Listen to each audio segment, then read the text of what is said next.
fitted for the master's use.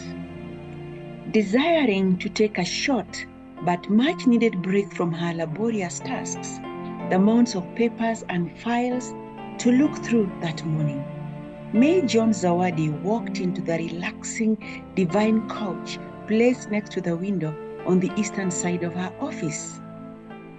She took off her trench coat. The weather had been extremely cold that season, and then sat gently on the couch. May was a very beautiful woman with a bewitching gap and a smile on a smooth, chocolate complexioned face.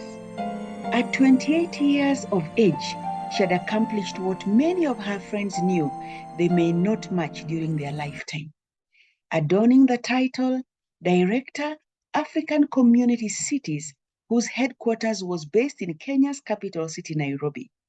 May knew this was just the beginning of the expanse of growth she desired to achieve. Looking at the towering skyscrapers adjacent to her office, her mind went back to her family.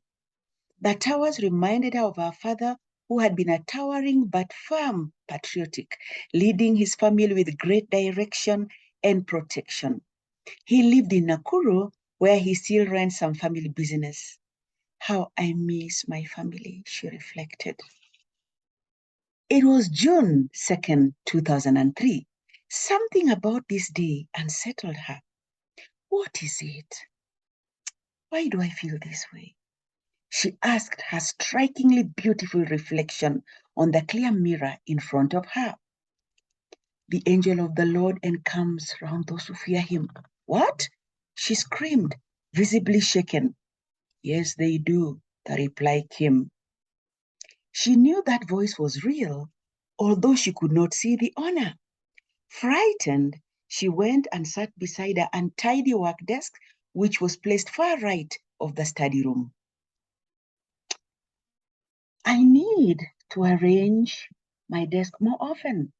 If Colin sees it, he will definitely chide me, she thought worriedly.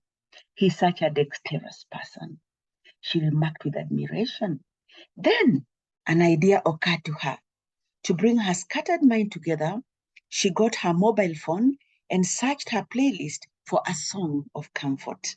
Finally, she settled on God Will Work It Out by Maverick Worship Team.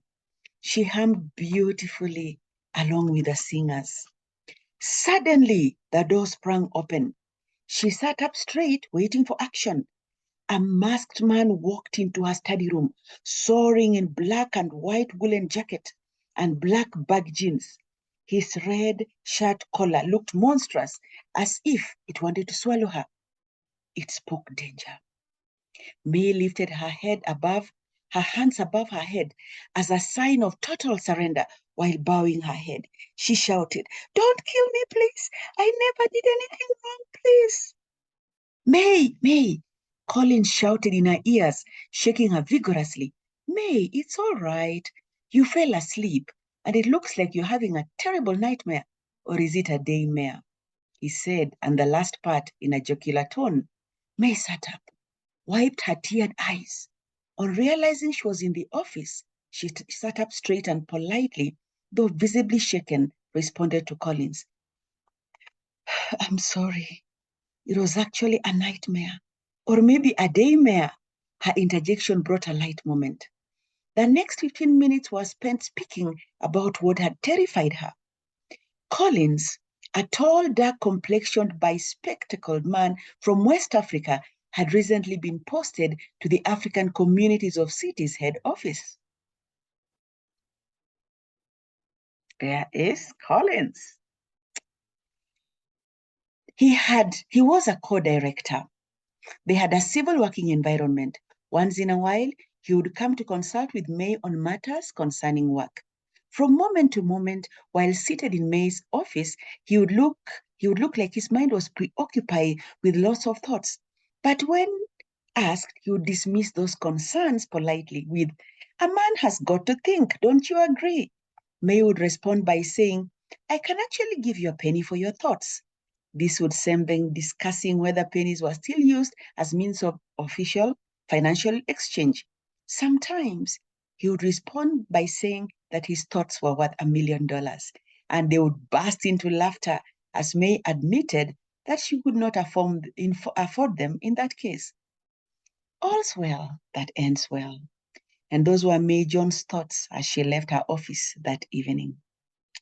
When she arrived at her house, she felt like something was forcibly fighting to cloud her mind, and her thoughts flew back to the morning nightmare. So after having a light supper, she secured all the doors and counter-checked the windows to make sure that even the wind would not be able to come in. May had lived in that mansion for the last 5 years. Being a person who loved hosting relatives and visitors alike, her home was never a pond. However, for the last month, she was hosting her nephew, Kevin, her elder sister's son. Kevin had taken a long time to arrive that evening, and so as she was putting off the lights on the ground floor, she took off her phone to call Kevin just to find out if he was all right. She thought she heard noise coming from one of the bedrooms on the first floor.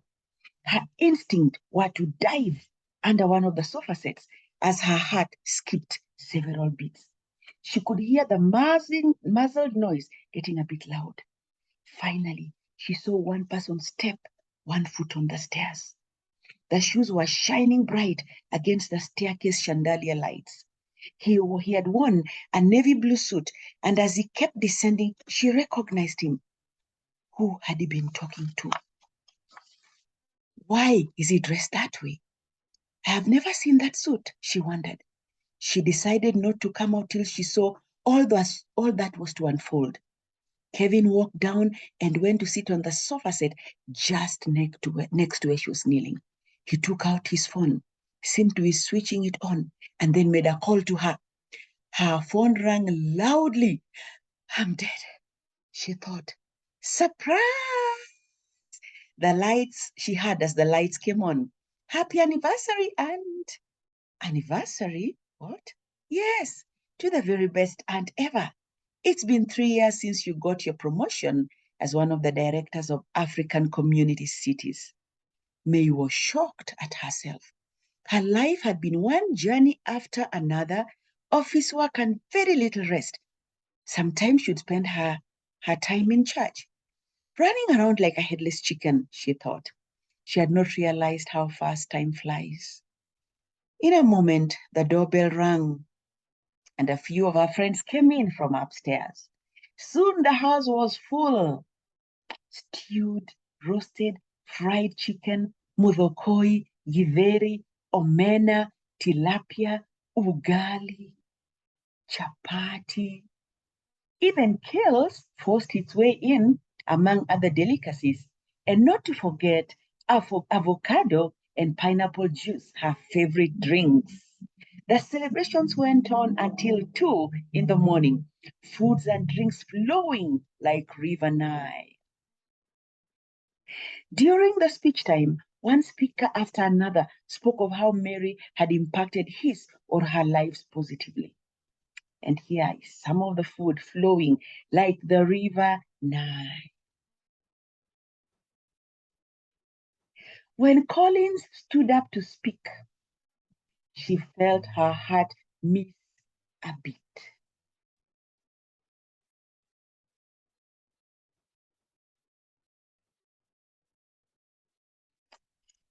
We shall continue from there next time. Welcome.